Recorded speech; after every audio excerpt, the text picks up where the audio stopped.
أعوذ بالله من الشيطان الرجيم. بسم الله الرحمن الرحيم.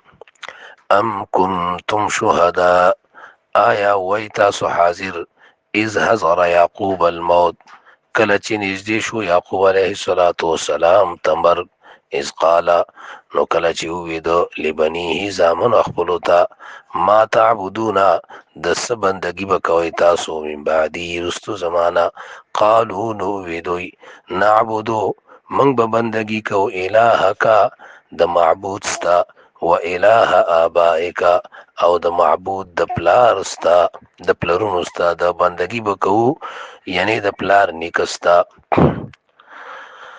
ابراهیم، چاغه ابراهیم علیه السلام دی، او اسماعیل علیه السلام دی، او اسحاق علیه السلام دی، الها واحدا، معبود یو دی، ونحن له مسلمون، او من خاص الله تعالی لرا اخلاص کوونکیو، یعنی په اخلاص په عبادت کو.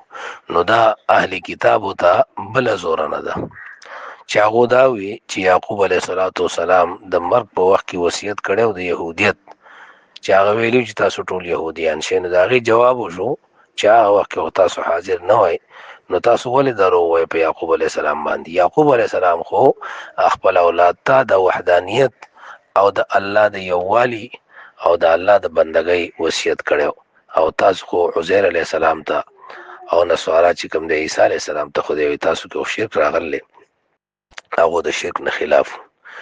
نو معلومه دا شو چې کله سړی وفات کیږي یا د وفات نخي قریب شي، نو خپل اولاد ته د دین وصیت پکار دی. موږ هو ته دا وصیتونه کوو کنه چې را پلار نیکه دی موږ سره دا فلانی سړی بد کړیو، فلانی بد کړیو، دا کړیو، هغه کړیو، دا قصې دي. حالانکه د نیکانو خلقو کار دا دی چې د مرګ په وخت کې خپل اولاد ته د دین وصیت کوي، او دا د اولاد د تربیت حصہ ده. الله دې موږ او تاسو ته د نیک عمل توفیق راکړي. واخر دعوانا الحمدلله رب العالمین.